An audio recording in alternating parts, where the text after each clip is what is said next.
we're gonna talk about it real quick. We're gonna talk about it. I'm gonna try to keep it short and sweet. You know what I mean? See, a lot of dudes, man, they think they know boxing, but they don't. Matter of fact, some dudes can know boxing, but I say to a certain extent. But sometimes they just say dumb stuff out their mouth. Now, sometimes it can be facts, or sometimes it can be opinion. But it can be an opinion until proven as reality and a fact when they step in the ring. And they say, this fighter's gonna do this, and he actually does it. You know, but sometimes we can be wrong because we never know what's gonna happen when they step in the ring. You know, it can be a different outcome from what I say versus what they say. Some of these dudes, they do it just to get publicity. They do it for attention, knowing they sound stupid and crazy. How can a #1 pound for pound fighter in the world be scared of any fighter, bro? Like I told y'all before, I'm gonna keep saying it. These fighters ain't really scared. These fighters ain't scared of each other, man. You gotta understand, we got the business side of boxing and we got the politics in boxing. You gotta understand that you got the investors. I went over this before. You got the investors. You got managers that work with the investors, that work with the networks, that work with the sanctioning bodies. A lot of these people work with each other. The promoters, their company, their staff, working with managers, working with the networks, these billionaires, these trillionaires, working with these multi-millionaires, and the fighters can have say so to a certain extent. But 9 times out of 10, how many fighters pay themselves? So they answer to somebody. They answer to the ones who are paying them, right? You get to a certain level. Even Anthony Joshua has to answer to some people, because when it comes to these billionaires that's investing into his career, same thing with Tank Davis, same thing with Canelo Alvarez. Yeah, they're a boss. Yeah, they're a boss. They're kings. They rose above. They put themselves in a position on an elite level, in a high position, in a great position where they could receive a significant amount of money, a substantial amount of money, right, per fight. They put themselves in that position. But who are they to these guys that are worth billions? Who are they to guys that's worth billions and trillions? You know, you got a lot of these investors that invest into these fighters, that invest into putting a fighter together and putting an event together. So these guys still got men they got to answer to that pay them, who they work for, who work for them, but they're actually basically, you know, go doing things according to plan still, because they're on contract with these networks, with these billionaires. They're in contract not just with the promotional company that they're under, or the promoter they're signed to, but they're also in business and have contract with the networks, right? With boxing networks and the owners of those networks, right? And others. So sometimes that can be an interference of why certain fights can't be made. It's always greed. It's always greed. I want more. I know what I'm worth. Oh, I know what this fight's gonna be worth. But you guess what? You got a lot of men in suit, the businessmen, the men that had a majority of the business, a high percentage of the business, they're gonna be in their head too. So when you say this fighter's ducking, y'all don't know the full story. Y'all only know what's being published, what's only being thrown out there, without going deep into doing your homework. I don't care if they come on your panels, your channel. I don't care if they come on your panel, they tell you what it is. It ain't really what it is. You know what I'm saying? It goes beyond just a trainer. It goes beyond just a fighter. You know what I mean? It goes beyond just even people beyond them that, as far as that handle the money, that's on the business side of things and handling all the paperwork, putting events together, right? So my thing is this, man. Y'all gotta stop saying that Terence Crawford is scared, saying that Canelo Alvarez is scared and all that. If y'all really know if y'all really say y'all know the business side of boxing, y'all really know the foundation of the sport, well, just know that the foundation of the sport,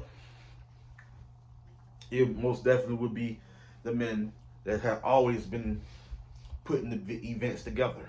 The fighters come and do their job, but it's the men above the fighters that's putting the event together, that's making sure that everything is going according to plan, and making sure that that the money is secured, and making sure when they do invest, and when they do invest in something they know they're going to profit from, and they invest to double, to triple sometimes.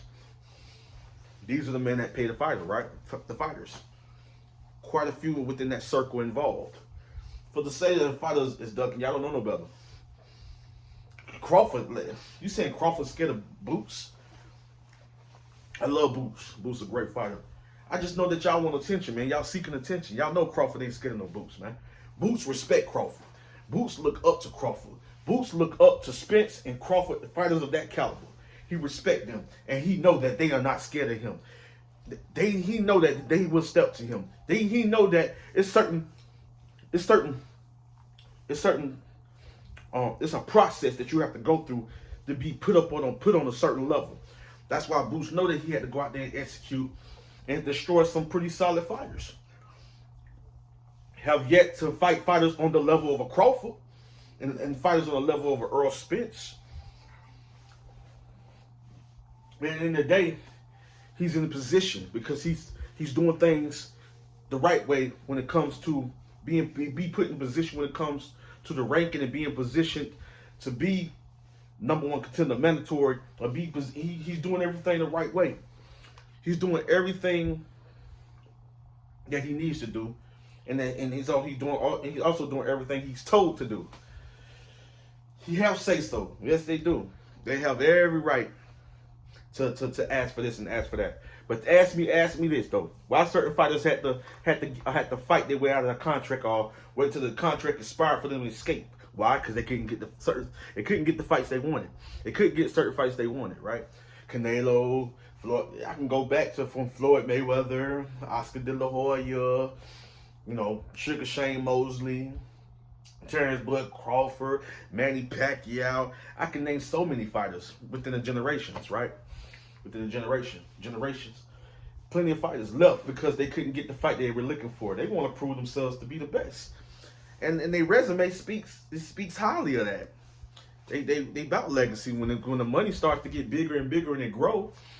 Of course, their mind is programmed. I gotta secure, go out there and prove myself, go out there and be the best, but I gotta secure. So if these guys giving me instructions and telling me, hey, I think we can make more money fighting this fighter, fighting that fighter, it makes sense business wise, then they're gonna go with the bigger amount of money. You know what I'm saying? Because they want to make sure when they leave up out of boxing that they're financially secured, right? They want to make sure that they're financially stable. They're looking at the long run. They looking ahead in the future, where they want to be in a position where they're comfortable, not end up like a lot of fighters that basically have barely anything and out getting help, like a lot of struggling citizens and people, different parts of the world, and where they barely get the help. So the thing is, you want to make sure you leave a legacy for your family and your kids. That's understandable. So when they go and they take on certain fighters that, and especially being instructed to do so because it's going to make more money, they with it. But I believe in legacy. You know what I'm saying? Because I believe the money falls into place automatically. They prize fighters, and that's the reward. Being a boxer. You know what I'm saying? You put yourself in a position. Of course, it's a process. Of course, it's levels, right? Of course, you continue to do great things, fighting the best, winning titles, becoming unified. Becoming undisputed, becoming 2 division, 3 division, 4 division world champion. Man, for y'all to say that Crawford is scared of Boots, y'all don't know boxing, and y'all don't know nothing at all. If you don't know Crawford, and stop disrespecting that man. You phony boxing channel, stop disrespecting. I don't want to disrespect. I ain't finna say no names, but don't mention my name, because y'all ain't gonna be. Y'all can't handle my wrath. Y'all can't handle the pressure, and y'all can't match my energy. You know what I'm saying? So know that. You better ask the J. Rose Theory. You better ask the real ones that know me. So all I'm saying is that tread lightly, because your 30,000, your 100,000, your 300, your 500,000, your $1 million. I got guys I helped get to million subscribers and over that got music channels and all types of content related YouTube channels. So Your little 30,000, 20,000, your little meal, I'm not impressed. I'm not impressed. Man, I got millionaires and billionaires in my circle, so just keep that in mind, all right? Keep Crawford name out your mouth. The #1 pound for pound fighter, voids no fighter. He has one of the best resumes, and I said it, one of the best resumes in boxing today. He does, and he's going down as one of the best fighters in the Hall of Fame to ever live. Four division world champion. 135, yeah, he did that. 135 champion. Went up to 147. Fought some dangerous fighters, cleared that out, became undisputed. Came up to 147, stopped everyone at 147. You know what I'm saying? Cleared that out, becoming undisputed. Two-time undisputed champion, 4 division world champions. Now currently 154-pound WBA. I believe that, yeah, it's the WBA. He beat back, which is where Madrimov. And Madrimov was tough. He's dangerous. I covered quite a few fights. Matter of fact, Madrimov, covering fights with Madrimov over 2 years. It was like some of the biggest numbers I received as far as live streams, live coverage, live commentary. You know, Madrimov, I think his first fight got generated me several thousand live viewers. It generated me over close to probably 40,000 views. The second fight was 17,000. The third fight was 20,000. Madrimov is known in different parts of Europe, different parts of Asia. Yes, there are people that do know him, not so much in America, as far as North America as entirely. So I just know I cover the sport. A lot of people follow the trend where they started covering fights from different parts of the world, out of different continents, their states, their regions, their cities, their countries, their cities, their regions, their different lands, different cultures, different ethnicities, different backgrounds. So I started it. Some fighters follow that trend. Not saying I started anything, but I love to see when fighters do that. And it was some of these fighters, man, they even acting crazy right now, talking crazy, talking reckless, and talking like they ain't got no common sense. I just know they want attention. They just trying to bring a lot of a lot of attention to their channel. Bring a whole, have a whole lot of retention, and just bring a lot of audience and come over and have people that have something to say. They can argue, they can fuss. The drama. It's just a publicity stunt. It's just, that's just what they do. You know what I'm saying? To get the numbers up. That's cool, no disrespect. But don't play around. Don't play around with Crawford's name. Boots shook hands. Boots was smiling, shaking hands with that man. Crawford went past him. He actually was, because he respect Crawford. He was talking to Crawford. Crawford was interacting with his pops, because his pops respect Crawford, even though they can talk trash all they want. They may have y'all food when they talk trash, but guess what? When Crawford walked past Boots was smiling like he barely could even look Crawford in the face, because he respect. That's his OG. He respect him. He know that's the #1 pound for pound fighter in the world. You know what I'm saying? He know that.